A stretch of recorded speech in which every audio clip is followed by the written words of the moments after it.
नमस्कार, मैं क्षितिज अरोड़ा और आप सभी का स्वागत है। ये है नई सोच। पिछले कुछ दिनों में कोचिंग को लेकर एक तरीके से हमारे देश में गुस्सा देखने को मिल रहा है, क्योंकि मसला था ओल्ड राजेंद्र नगर में दिल्ली के, जहां पर 3 छात्रों की बेसमेंट में पानी भरने के बाद वहां पर डूबने से मौत हो गई।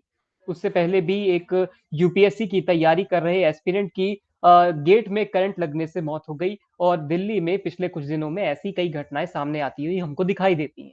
वहीं मुखर्जी नगर में कुछ ही समय पहले हमको याद आता है कि दिल्ली के ही वहां पर आग लग गई थी एक बिल्डिंग में, और कोचिंग ही थी वो भी यूपीएससी की तैयारी करवाने के लिए, और उस बिल्डिंग में आग लगी और उसमें भी कुछ छात्रों की वहां पर मौत हो गई।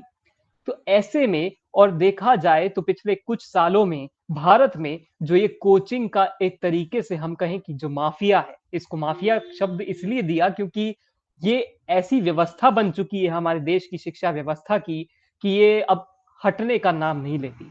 आप देखिए, छोटे समय से ही हमारे देश में जो आम माता पिता हैं, अब वो कोचिंग के लिए बच्चों को भेजना शुरू कर देते हैं ताकि वो नीट, यूपीएससी और अन्य ऐसी ही जेईई जैसी परीक्षाओं को निकाल सके। एनडीए के लिए होती हैं, सीयूईटी जो कि एक कॉमन यूनिवर्सिटी एंट्रेंस टेस्ट थी, उसके लिए तक लोगों ने वहां पर जो 12वीं पक्ष परीक्षा कक्षा की जो परीक्षा है और साथ ही साथ 11वीं कक्षा की जो पढ़ाई थी उसको लेकर उसके आधार पर ये टेस्ट लिया जाता है।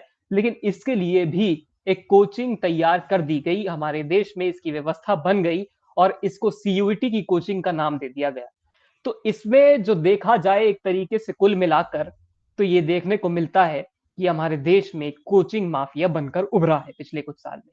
इसीलिए आज हम इसी को लेकर करेंगे चर्चा, क्योंकि कोचिंग की जो बदहाल स्थिति है हमारे देश में, जो हमारे देश के स्कूल प्रोवाइड नहीं कर पाते जो एजुकेशन, वो अच्छी कोचिंग के लिए, अच्छी परीक्षा पास करने के लिए अच्छे नंबरों से माता पिता एक रास्ता अपनाते हैं और उसे हम कोचिंग कहते हैं। अनुराग, आपका बहुत स्वागत है। हमारे देश में अनुराग, जिस तरीके से मैंने कहा कि पिछले कुछ सालों में एक तरीके से देखा जाए तो ये कोचिंग जो माफिया है ये बनकर उभरा है। तो इसको आप किस तरीके से देखते हैं, क्योंकि हर चीज को लेकर, हर एक परीक्षा को लेकर, सरकारी परीक्षा को लेकर हमारे देश में एक व्यवस्था बना दी गई है कोचिंग की। तो इसको आप बताइए किस तरीके से आप इसका विश्लेषण करेंगे। देखिए, निश्चित रूप से हमारे देश का जो एजुकेशन सिस्टम है वो किसी से छुपा हुआ नहीं है। उसकी बदहाली, देखिए, अपने देश के बारे में कोई गलत बात नहीं करता, परंतु कहीं ना कहीं अगर उसमें कुछ खामियां है, उसके एजुकेशन सिस्टम या फिर अन्य किसी भी प्रकार का सिस्टम है, तो उन पर चर्चा होनी चाहिए। अगर उस चर्चा करने से उसका समाधान निकलता तो इससे अच्छी बात कुछ नहीं होगी। वो हमारे आने वाले बच्चों के भविष्य के लिए वो काम आएगी। जिस देश के अंदर शिक्षा का बजट 7% तक घटा दिया जाता है, आप कल्पना कीजिए उस देश का एजुकेशन सिस्टम की क्या हालात होगी। खैर, बजट को छोड़िए, आप जो राजेंद्र नगर के अंदर वो घटना हुई, उस घटना ने पूरे भारत को कहीं ना कहीं एक ऐसी तस्वीर देखने को मिली जो दुखद थी। परंतु कहीं ना कहीं जो एजुकेशन सिस्टम की थी, वो एजुकेशन सिस्टम का जो गंदा चेहरा, आप देखिए, कोचिंग माफियों का जो घिनौना चेहरा था, वो सिस्टम ने साबित कर दिया उस हादसे ने। आप देखिए कि कहीं ना कहीं एजुकेशन, आप देखिए कि एजुकेशन माफिया, कहीं ना कहीं जब एजुकेशन हमारे देश में शिक्षा, शिक्षक को गुरु का दर्जा दिया जाता है, भगवान के समान माना जाता है। परंतु जब भगवान के समान मानने वाले व्यक्ति अपने धंधे की होड़ में, अब देखिए, उनके लिए बच्चों की सांसों से ज्यादा कीमत उनके अकाउंट में आने वाले पैसों से हो जाती है, तो कहीं ना कहीं ये चीजें इस चीज को प्रभावित करती है। और ऐसी ही राजेंद्र नगर जैसी घटनाएं आपको सामने आने वाले समय में और दिखेगी, क्योंकि देखिए, ये घटना लाइट लाइन में क्यों आई? कहीं बवाल करता, आप बिहार में ये जगह होती, झारखंड के अंदर जगह होती, तो ऐसी सुर्खियां नहीं बटोर पाती जैसे दिल्ली, क्योंकि दिल्ली के दिल में मुखर्जी नगर, राजेंद्र नगर की बात, जो कोचिंग हब है। अनुराग, और अनुराग, जिस तरीके से आपने बताया कि ऐसी स्थिति दिल्ली में है, क्योंकि दिल्ली में जब आप उस राजेंद्र नगर या फिर आप मुखर्जी नगर चले जाइए या और भी कहीं अन्य जगहों पर चले जाइए, तो आपको देखने को मिलेगा कि दोनों तरफ जब आप गली में चलेंगे तो इतनी संकरी गलियां हैं, और उनके बीच में जो ये इतनी बड़ी बड़ी इमारतें खड़ी हुई हैं कोचिंग की, वो एक शिक्षा व्यवस्था को एक तरीके से देखा जाए तो उसी से अर्जित संपत्ति है। क्योंकि यहाँ पर ये घूस सिस्टम भी देखने को मिलता है कि आपके पास दिल्ली में आप अगर छोटा सा भी रिकंस्ट्रक्शन करवाएं ना अपने इलाके में या फिर अपने घर में, तो उसके लिए भी आपको दिल्ली की एमसीडी से परमिशन लेनी पड़ती है। लेकिन ये कोचिंग माफिया बेसमेंट में लाइब्रेरीज बना के बैठे हैं, वहां पर पीजीज खुले हुए हैं इस तरीके से, जो कि इस शिक्षा व्यवस्था में एक ऊपर से और एक चेरिश के रूप में काम कर रहे हैं, कि कोचिंग माफिया को एक ये बल दे रहे हैं कि वहां पर छात्र रहे, बगल में ही कोचिंग है, वहां पर रोज जाते रहे, अपने पैसे माता पिता के वहां पर लुटाते रहे, क्योंकि जो शिक्षा मिलनी चाहिए थी, जो मेहनत करनी चाहिए थी उनको, एक तरीके से भले ही चलिए सीयूईटी, माफ कीजिएगा, यूपीएससी तो एक बहुत बड़ी अनुराग परीक्षा हो गई कि बहुत मुश्किल परीक्षा है और देश में सबसे टफेस्ट एग्जाम यूपीएससी को माना जाता है, लेकिन सीयूईटी जैसी परीक्षाओं के लिए जो अभी महज 2-3 साल पहले ही उभरी हमारे देश में, उसको लेकर तक कोचिंग माफिया तैयार हो गया है। उसकी कोचिंग को लेकर भी एक सवाल उठता है कि 12वीं और 11वीं कक्षा के जो सिलेबस है, आप उसी आधार पर कोई टेस्ट ले रहे हैं, उसके लिए भी अगर आपने 12वीं पास कर ली तो आपको कोचिंग की जरूरत क्या है? देखिए कि भाई इस विषय को ये अखबार के भी सुर्खियां बन चुका है और हम इस पे पहले भी अपने वीडियो जारी कर चुके हैं कि एमसीडी और जो वहाँ के कोचिंग संस्थान था उसकी जवाबदेही निश्चित रूप से उस हादसे के पीछे उनकी जवाबदेही तय होनी चाहिए। भले ही सरकार इसमें जवाबदेही तय करे ना करे, परंतु प्रथम दृष्टि से अगर आप देखेंगे तो वो दोषी है एमसीडी प्रशासन, और उसके बाद जो कोचिंग संस्थान के मालिक थे उन्हें गिरफ्तार भी कर लिया। आप देखिए कि कोचिंग माफिया क्यों बना, कोचिंग संस्थान कोचिंग देने से लेकर कोचिंग माफिया तक का सफर। मैं बिंदुवार तरीके से आता हूँ। बचपन में पहले हमारे कंधों को स्कूल के बस्ते ने झुका दिया। लगता था कि स्कूल में जिंदगी ऐसी होती है कि 12वीं के बाद पढ़ने के बाद हम आजाद हो जाएंगे, परंतु हमें ये नहीं पता था कि सबसे खूबसूरत जिंदगी तो स्कूल की 12वीं तक की होती है। उसके बाद तो हमें अपने जीवन से अपने जीवन के करियर के लिए संघर्ष करना पड़ता है। उसके बाद आप कॉलेज में आ जाते हैं, आप फिर कोचिंग के जंजाल में फंस जाते हैं। 12वीं करने के बाद बच्चा सुबह से शाम आप देखिए वैसे ही स्कूल में, और आज का जो मनोवैज्ञानिक परिस्थिति, बच्चे की मानसिक परिस्थिति तो ऐसी होगी कि वो सुबह से दोपहर तक 2 बजे तक अपना स्कूल जाता है, आने के बाद वो ट्यूशन पे जाता है। तो मतलब उसका आधा जीवन तो कंधे पर स्कूल से ट्यूशन तक निकल गया, और कॉलेज आने के बाद भी ऐसी परिस्थिति लगातार, क्योंकि कंपटीशन है, भेड़ चाल से आम भाषा में बोलते हैं, भेड़ चाल। तो भेड़ चाल कि उसका बच्चा ये कर रहा है तो मेरा बच्चा भी वो करेगा।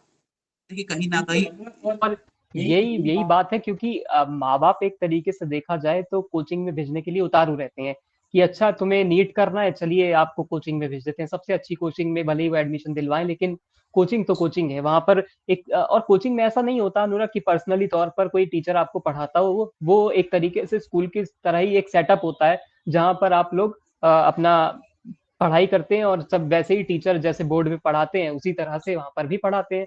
तो एक फर्क कुछ नहीं है, लेकिन एक आप देखेंगे कि जो शिक्षा की व्यवस्था बन चुकी है, मतलब कि ये हम कहें कि आंख का दरिया है और इसमें सबको डूब कर ही जाना है। तो माँ बाप के मन में भी ये सवाल उठता है अनुराग, मतलब सवाल नहीं उठता है, माफ कीजिएगा, बल्कि उनके मन में ये आने लगा है कि जब तक हमारा बच्चा कोचिंग में नहीं जाएगा वो शायद एग्जाम क्लियर ही नहीं कर पाएगा अनुराग।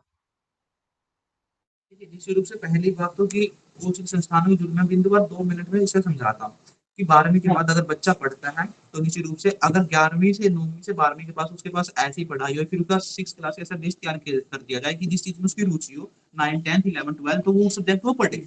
बेफालतू अगर किसी को आर्ट्स लेनी है, आगे जाके मेडिकल लेना, वो उसकी मर्जी है। पहली बात, माँ बाप दबाव ना बनाए। और हालांकि धीरे धीरे ये व्यवस्था थोड़ी चेंज होती हुई नजर आ रही है बड़े शहरों की तरफ। ग्रामीण इलाकों में इन चीजों पर ज्यादा इतना फोकस, अब क्योंकि अब पढ़े लिखे लोग हो गए तो फोकस होने लगा, परंतु पहले इतना फोकस नहीं होता था। देखिए कोचिंग माफिया, आप देखिए कोटा की बात कर लीजिए, कोटा एजुकेशन हब बन चुका है राजस्थान के अंदर। दिल्ली के आप यूपीएससी का हब बन चुका है, और ना जाने ऐसे तमाम ऐसे ब्रांड हैं जो आज एजुकेशन के नाम पर अपना धंधा चला रहे हैं। धंधा चलाने का सबसे बड़ी वजह कि इनको सरकार का पीछे से साठ गांठ है सरकार की। आप देखिए, अगर गवर्नमेंट स्कूलों में अच्छी शिक्षा होती, गवर्नमेंट स्कूल में जो पेपर के लेवल की तैयारी करवाई जाती, तो कोई माँ बाप के पास फालतू पैसा है कि अपने बच्चों को 2-2 लाख की कोचिंग में डालेंगे। पहली बात, उनके बच्चों का मानसिक स्तर खराब कर दिया जाता है इतने प्रेशर के अंदर। आप देखिए कि नेताओं के अलावा आप देखिए जब चुनाव के नतीजे आते हैं और एक तरफ बच्चों के नतीजे आते हैं, तो बच्चे मानसिक तौर से, अगर उनके इच्छा अनुरूप वो परिणाम नहीं निकलता तो क्या क्या कदम उठाते हैं। और कोटा इसका जीता जाता उदाहरण है। तमाम वेब सीरीज, तमाम उसके ऊपर फिल्में बन चुकी है, कोटा फैक्ट्री से लेकर आप तमाम यूपीएससी एस्पिरेंट से लेकर, मतलब देखिए सबसे बड़ी बात है कि इस व्यवस्था को कोई सुधारना नहीं चाहता। सुधार कौन सकता है?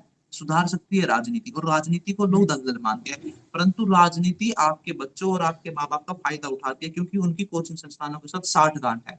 आप देखिए, अगर साठ गांठ नहीं होती, आप सीयूटी जैसे एक नया एग्जाम लगाए, एक अच्छी पहल थी, नए शिक्षा नीति लाने की भी अच्छी पहल थी, परंतु जब आप उसे ग्रामीण सतर से लेकर शहरी सतर के बराबर नहीं कर देते कि सबके लिए एजुकेशन एक बराबर है। अगर कोई बच्चा गांव में उस चीज की तैयारी करता है, स्कूल में जो पढ़ाया जाता है और उस शहर के गवर्नमेंट स्कूल में वो चीज पढ़ाएगी, उसी चीज के आधार पर आप उसके कॉम्पिटेटिव एग्जाम के पेपर लेंगे तो कोई कोचिंग संस्थान की जरूरत नहीं पड़ेगी। आप ऐसी शिक्षा उसे अपने संस्थान के जो गवर्नमेंट स्कूल है उसके अंदर प्रोवाइड कीजिए, गवर्नमेंट कॉलेज के अंदर प्रोवाइड कीजिए। तो ये कोचिंग माफिया, तमाम ऐसी बीमारियां इस देश से खत्म हो जाएगी और हमारा एजुकेशन सिस्टम बेहतर हो बिल्कुल जाएगा। अनुराग, आपने सीयूईटी की भी बात की। सीयूईटी में भी एक तरीके से देखा जाए तो अगर आप गौर कीजिएगा वहां पर, तो आपको देखने को मिलेगा कि अगर एक छात्र है वो पॉल साइंस में या पॉलिटिकल साइंस में या हिस्ट्री ऑनर्स करना चाहता है, तो उसको भी लॉजिकल रीजनिंग एक ऐसा उसमें सब्जेक्ट डाल दिया गया जिसके लिए शायद उसको कोचिंग जाना पड़े, क्योंकि उसने आज तक वो पढ़ा नहीं। और उसके लिए अगर वो पॉलिटिकल साइंस में ऑनर्स करना चाहता है या हिस्ट्री ऑनर्स करना चाहता है अनुराग, तो उसके लिए लॉजिकल रीजनिंग की क्या जरूरत है? क्या मतलब एक तरीके से देखा जाए तो इसमें कहीं फिट बैठता नहीं है ये सिलेबस में कि लॉजिकल रीजनिंग आपको पेपर देना पड़ेगा।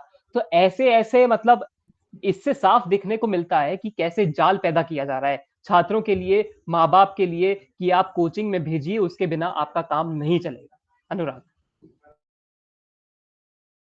देखिए, निश्चित रूप से ये जाल आज से नहीं बना हुआ कि ये बहुत जल्द टूट जाएगा। इस जाल को टूटने में समय लगेगा। अगर सरकार चाहती है तो ये जाल टूट सकता है, परंतु सबसे बड़ा सवाल ये कि क्या सरकार चाहेगी, क्योंकि हमारे देश के अंदर जो ये एजुकेशन फैक्ट्री बन चुकी है और इसकी अच्छी खासी अर्थव्यवस्था है। कोटा की जो एजुकेशन इंडस्ट्री कह लीजिए, इंडस्ट्री बन चुकी है कोटा के अंदर, दिल्ली के अंदर एजुकेशन इंडस्ट्री, और सरकार को इतना टैक्स पे करते हैं क्योंकि उनके पास इनकम बहुत जनरेटिव है। आप देखिए कि इकोनॉमी किस प्रकार चल रही है।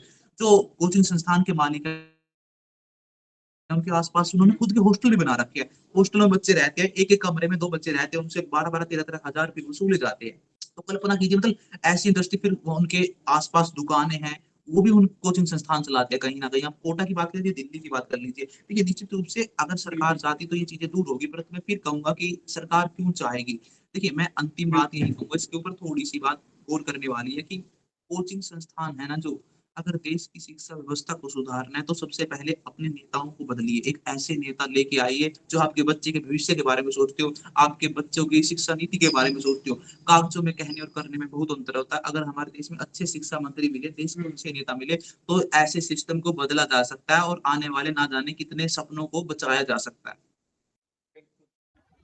बिल्कुल, आने वाले समय में अगर हम अच्छी शिक्षा व्यवस्था के ऊपर ध्यान देंगे, क्योंकि शिक्षा व्यवस्था की याद ऐसा नहीं है कि सिर्फ नेताओं को ही तभी आती है जब कोई धांधली होती है, या हम लोगों को भी तभी आती है जब कोई धांधली होती है, जैसे कि नीट में परीक्षा में देखने को मिला।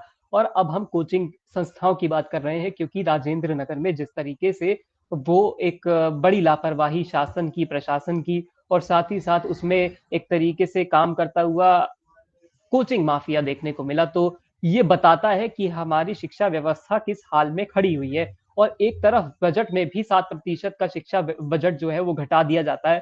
तो आपके शिक्षा व्यवस्था के ऊपर आपका कितना ध्यान है ये भी सरकार का दिखाता है इस क्योंकि शिक्षा व्यवस्था आज हमारी अच्छी नहीं है अनुराग। फिलहाल के लिए, क्योंकि पेपर लीक एक बहुत बड़ी समस्या हमें देखने को मिलती है। हमारे पास ऐसा नहीं है कि बेहतरीन टीचर्स नहीं है। टीचर्स हमारे देश में बहुत बेहतरीन बेहतरीन मिल जाएंगे आपको। पढ़ाने वाले छात्रों को इतने बेहतरीन शिक्षक होते हैं, लेकिन अनुराग कुछ समय पहले भी और देखें अनुराग, तो हमको ये नहीं दिखता था कि हमारे पेरेंट्स जो थे वो कोई कोचिंग संस्थान में जाया करते थे कोई ऐसा एग्जाम के क्रैक करने के लिए। उन्होंने भी अपने समय में एग्जाम्स दिए अनुराग, लेकिन कोई ऐसा कोचिंग माफिया उस समय पे मौजूद नहीं था। पर्सनली तौर पर छोटे मोटे कोई ट्यूशन वगैरह ले लिया करते थे जब कोई कोई दिक्कत होती थी, या फिर अपने बड़े भाई बहन से पूछ लिया। लेकिन ऐसा कोचिंग माफिया अनुराग हमको नहीं देखने को मिला था जो अब देखने को मिलता है। आखिरी आपसे ये सवाल है। मैं फिर वही कहूंगा कि आप देखिए कि कोचिंग माफिया क्यों बने। बनने के, देखिए, एजुकेशन सिस्टम समय के साथ बदलना चाहिए, परंतु हमारा एजुकेशन सिस्टम समय के साथ नहीं बदला। सबसे बड़ा कारण ये, आप देखिए कि जिस प्रकार अब लॉ का सिलेबस चेंज हो गया, क्योंकि लॉ को जो न्याय संहिता थी, भारतीय दंड संहिता, सब सीआरपीसी को बदल दिया गया, उसको बीएनएस ले आए उसकी जगह। तो कहीं ना कहीं अब वो भी अलग से है। तो वो भी कहीं ना कहीं, देखिए, बदलाव हमारे एजुकेशन सिस्टम में बदलाव निश्चित रूप से होना चाहिए। देखिए, आप विश्व गुरु होने का दावा करते हैं, 20 रुपए हमारे यहाँ भी बच्चों के लिए स्कॉलरशिप की, देखिए यहाँ तो बच्चों की स्कॉलरशिप काटी जा रही है। आप देखिए, तमाम फेलोशिप ज्यादातर बंद कर दी है जो बच्चे पढ़ सकते थे। गवर्नमेंट कॉलेजों में सीटें नहीं है। और आप देखिए कि ये तो शहरीकरण के इलाकों को आप ऐसा जगह में ऐसा हाल है। अगर आप ग्रामीण सतह पे देखें तो वहाँ पे तो सरकारी स्कूलों में बच्चों को पढ़ाने के लिए टीचर ही नहीं है। जब जिस देश के अंदर एजुकेशन सिस्टम का, एजुकेशन डिपार्टमेंट का बजट काट दिया जाता है, 7% कटौती कर दी जाती है, तो कहीं न कहीं देखिए, अब भारत के अंदर कुर्सी बचाने के लिए बजट दिया जाता है, ना कि हमारे देश को बचाने के लिए। दोनों चीज़ें में अंतर है, कुर्सी बचाने और देश बचाने में।